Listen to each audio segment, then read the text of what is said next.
Hello and welcome back to the channel. Today I want to talk about, well, the term MCU getting banned on Reddit and how this is a sign, in my opinion, that we are actually winning the war on woke.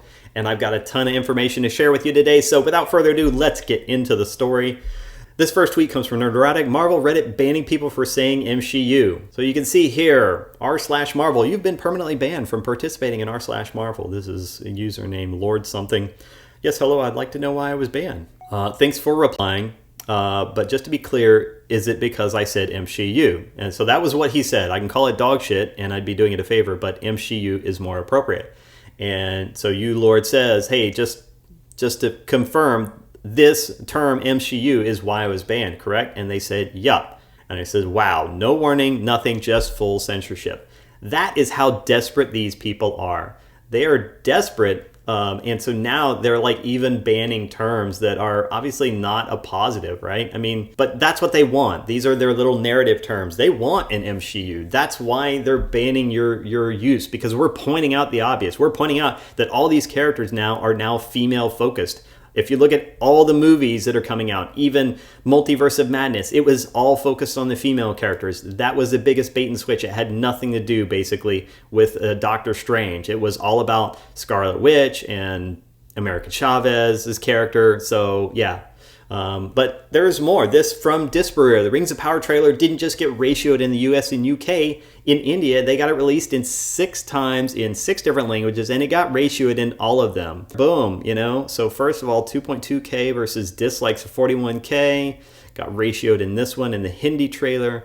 Got ratioed in the Tamil trailer. Got ratioed in Telugu trailer. Kannada and Malayalam, so I'm probably murdering those, but you know, basically ratioed in every single trailer. But there's more, and that is this tweet from Lofty, which I absolutely love, and it talks about the issue that we have with this. And this is not about diversity, it's not about female characters, it's not about people of color, it's about weaponizing diversity. You don't need to weaponize diversity in literally everything, just so casting agents can feel good about themselves. I don't care about race swapping if it's done sparingly and not 100% of the time.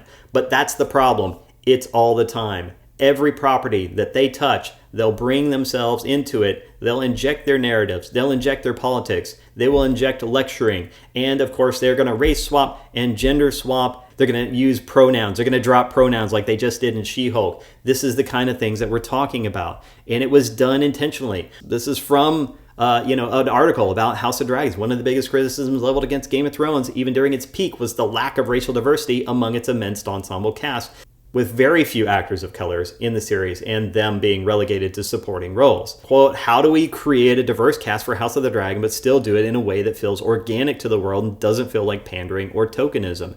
And also have them not be pirates, slaves, and mercenaries like you tend to see in high fantasies. Well, the reason why you tend to see that in high fantasies is that most of them take place in medieval times in Europe. Guess what? People of color did not exist in medieval Europe for the most part, because that was the reality. They were mostly Caucasian. If you haven't checked out Europeans from all across Western and Eastern Europe, they're mostly Caucasian. And the only way that we ran into people of color was if they were pirates, slaves, or mercenaries. Now, I'm not saying you can't have other people and other characters in there who come along and would be in the cast, but obviously they can't be the majority of the cast, because then it's not actually representative of reality. And if you're doing it with existing properties where we already know basically these people are already described and you just decide to swap them for no reason and you can't tell us why, and you can't say, well, this is not pandering or tokenism because, well, we didn't feel this role was the gender or the race was critical to the role or had any bearing on the role, then that's why we opened it up to everyone and this was the best actor. But that's not what they're doing in these cases. That is clearly not what they're doing. But this goes on, and I love Lofty's comeback in this particular quote because this is the other side of the argument, and I see this as well because I am not into absolutes. Forced diversity gets in the way of writing every time.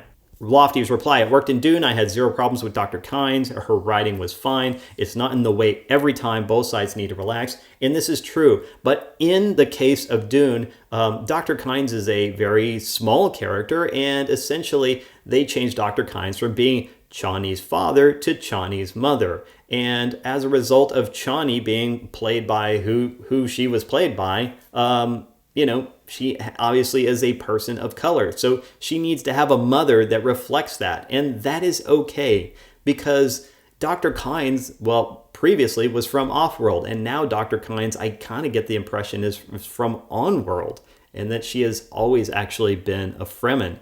And that's okay. That's an interesting take. That's a new direction. You didn't simply race and gender swap the character and not actually add, an interesting backstory. Their character is well written. I like the character. I like everything she does. I find her to be realistic, and I find the plot of Dune to be very good, and they did hold to the plot. And they didn't have Dr. Kynes jumping up and down and talking all the time and nonstop about how she's a woman and how it's so important that she's a woman in this role, blah, blah, blah, blah, blah. She just is. She's always been a woman, so she's not going to talk about that ad nauseum, at least not in the Dune world and universe, thank God.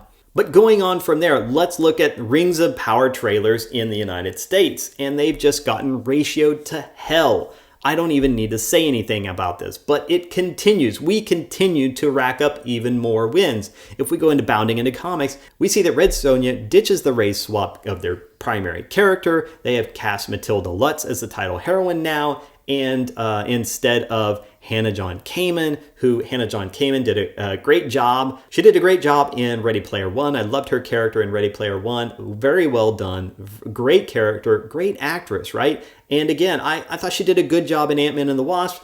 I didn't like her characters as much in Ant-Man and the Wasp because I thought it was a little weak, and I thought some of the stuff that they did with the character didn't seem like genuine or real. To me, it didn't seem like how a character would actually act. And so I didn't like that character as much, but that's okay. It has nothing to do with the actress, and it has everything to do with the writing and the directing in that case. But in any case, Millennium Media has finally decided, hey, yeah, we're not going to do this after all. We are going to cast Red Sonja with someone who could pass as Red Sonja. Well, just instead of just race swapping to race swapper, to get the Wokey points, because I think they see which way the winds are blowing. But it goes on from there. The retread of Buffy the Vampire Slayer has been staked in the heart and is officially dead and buried in the coffin. This reanimated zombie was going to be, of course, basically a race swap of Buffy, and that was either going to be a black character portraying Buffy herself or a black character portraying another vampire slayer, simply substituted in the case of Buffy the Vampire Slayer. But this project is officially staked in the heart, dead now.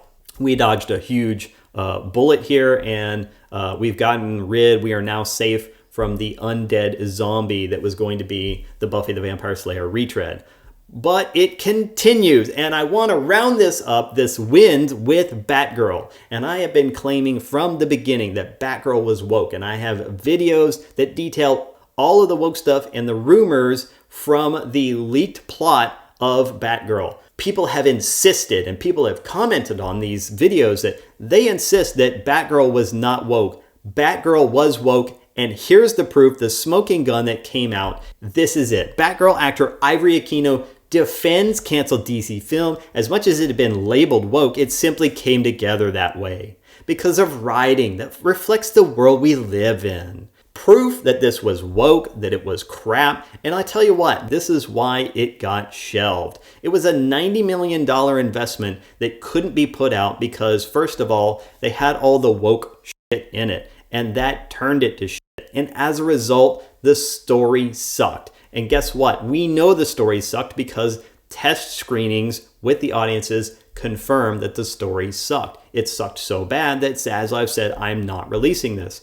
But it also didn't fit into the direction that they wanted to take DC. They wanted to move away from the DCU that they were lining up, which was going to be Supergirl, Batgirl, and Wonder Woman as the trio to lead the Justice League. And this did not fit into that. This had Michael Keaton's Batman, who is basically going to be deprecated because he was an old guy and he couldn't do the stuff himself now, sort of the Batman Beyond thing. But eventually I heard they were actually going to kill off the Michael Keaton Batman character anyway, which would have left only Batgirl, and they had planned to kill off Superman, and that would have left only Supergirl. This is not the direction that they wanted to take, and now the final admittal is that yes, this film was woke. So there you have it. This is actually proof that we are winning this war. Now, I know sometimes it doesn't feel like it. I want to reach out to you right now and say, here's how you can help with this, all right? So if you're not making videos, and I understand this isn't everybody's cup of tea and you just enjoy watching,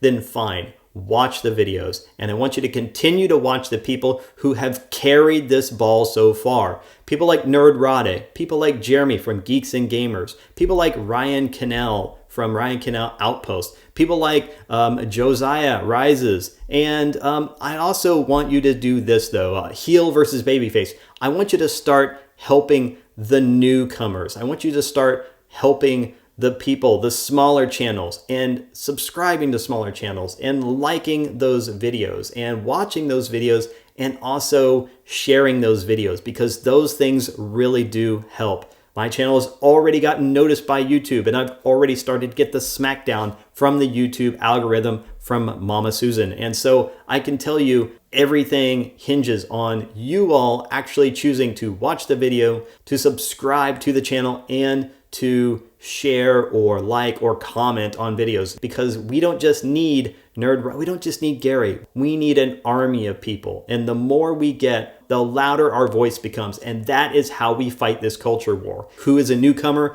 who has been helped out by this? Well, I would say Disparu. Disparu is a fantastic voice that we needed critically on all of this Amazon Rings of Power stuff. And we got him because, people lifted him up. So again, you may think that a subscription like yours doesn't matter, but it matters. You may think a single like on a video doesn't matter, it matters. And you may think your comment or your share, a single share, won't have an impact. Trust me, it has an impact. It drives traffic. So in the end, if you want to continue to smash the narrative, then please help by smashing that like, subscribe, and share buttons. And I will see you in the next video. We're going to win this thing. Have a great day.